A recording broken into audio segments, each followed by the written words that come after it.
You are born between two worlds, not fully polar bear, not fully grizzly. From the very first breath, the snow beneath your paws feels wrong, and the forest ahead of you feels foreign. You carry the strength of two apex predators in one body, and yet somehow you belong to neither of them. The ice rejects you, the forest doesn't understand you. You didn't choose this life. You didn't ask to be the product of a collision between two species that were never supposed to meet. You are the Grolar Bear, and what sounds like power is actually the beginning of a very long, very lonely struggle, and that is only the beginning of your problems. You arrive in the Arctic, somewhere between the cold and the unknown. The den is quiet. Your mother is a polar bear, white, massive, built perfectly for this frozen world. But when she looks at you, something is different. Your fur isn't pure white. It carries a brownish tint that doesn't belong here. Your face is slightly broader, your build slightly different from the cubs she expected. She doesn't abandon you. She is still your mother. But from the very first day, the world around you is already sending signals you can't yet read. The cold hits your skin, and something in your instinct says this is familiar. But another part of you, quieter, deeper, says it isn't quite right either. You don't know it yet, but you were born carrying a question your entire life will try to answer. You didn't happen by accident of nature. You happened because the world changed. For thousands of years, polar bears stayed north, locked into the Arctic by ice, by temperature, by territory. Grizzly bears stayed south, forests, mountains, rivers rich with salmon. The two species existed in parallel, separated by geography and climate. Then the ice started melting, slowly at first, then faster. Polar bears, losing their frozen hunting grounds, began moving south in search of food and stable land. Grizzlies, following warming temperatures, began pushing north into territory they had never occupied before. Two species, moving in opposite directions, met somewhere in the middle. And in that collision, born not from design but from desperation, you were created. You are not a scientific experiment, you are a consequence. The world changed before you were born, and your existence is the proof. It starts with instinct, or rather, with two instincts pulling in opposite directions at the same time. Polar bears are built for patience, for waiting beside breathing holes in the ice perfectly still for hours, for swimming long distances across freezing water. Your body understands this, but something else inside you wants to dig, to forage, to move through dense territory the way grizzlies do. You feel the urge to hunt seal, and simultaneously the urge to raid a berry patch that doesn't exist on this ice shelf. Neither instinct wins, both just create noise. You watch other polar bears move with certainty and precision. They know exactly what they are. You watch from a distance, mimicking their posture, but feeling like you're following instructions written in a language you only half understand. You try. You follow your mother onto the sea ice. You watch how the pure polar bears move, low to the ground.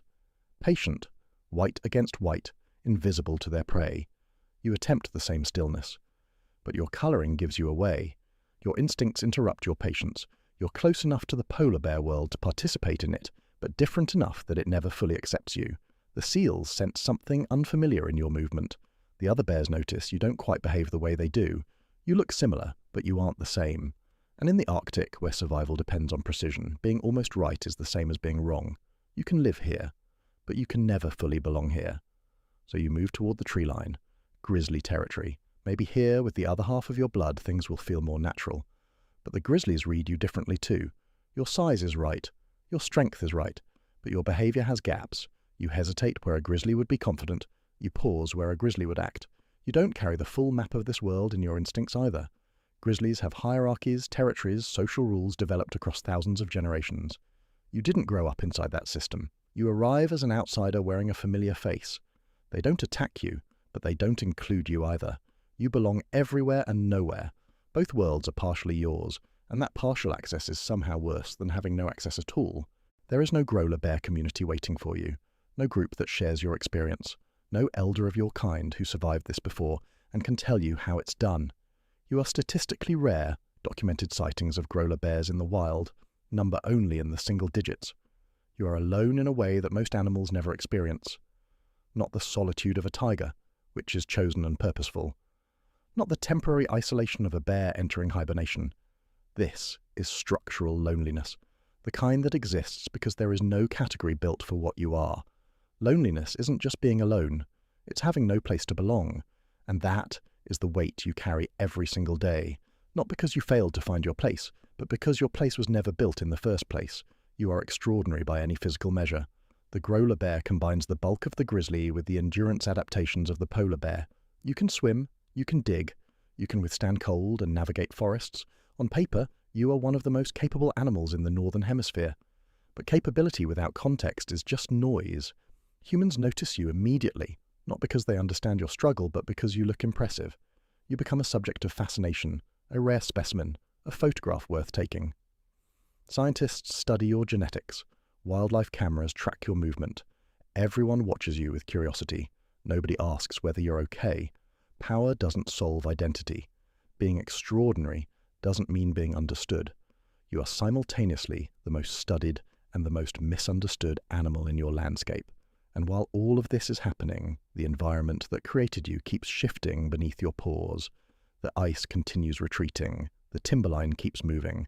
The boundary between the Arctic and the subarctic, already blurry when your parents crossed it, grows blurrier every season. The world you were born into is not stable. The habitats you move between are themselves in transition. You are an animal of uncertain genetics, living in a landscape of uncertain climate, adapting constantly to a moving target. There is no stillness here, no fixed point to orient yourself by. Everything is in motion, including the ground underneath you. When word spreads that a Grolar Bear has been sighted, the response is immediate. News coverage, scientific papers, social media interest. You become briefly famous for simply existing. Hunters have photographed you. Biologists have analysed your fur samples. Your DNA has been mapped and published. Everyone sees the animal. Nobody sees the problem. Nobody writes the headline. Creature born into a world that has no place for it struggles to find meaning between two identities that reject it. That story isn't as clean. That story doesn't photograph well. So instead, you are called remarkable, extraordinary, a symbol of nature's adaptability, as though what you experience every day is triumph rather than tension. You are not built for either world completely. You are not a failure, but you are not a success story either. You are a product of change, carrying the weight of two evolutionary histories that developed separately for good reason. Your biggest enemy isn't a predator, it isn't starvation. It's the permanent uncertainty of not knowing which instinct to trust, which territory to claim, which identity to inhabit. The confusion never resolves. It just becomes something you carry more quietly over time. But here is what is also true. You survived. Against odds that were stacked before you were even born, in a world that had no category for you, without a community or a blueprint, you kept moving. You are not a mistake. You are not a symbol of failure. You are the evidence of what happens when a planet shifts and two separate worlds are forced into contact. You are the bridge between them. And yes, bridges carry weight that neither side fully understands. Bridges exist in between, never fully belonging to either shore, but without them, the two sides never connect at all. You are the bridge between two worlds, and bridges were never meant to stay in one place. They were meant to hold everything together while everything else changes around them.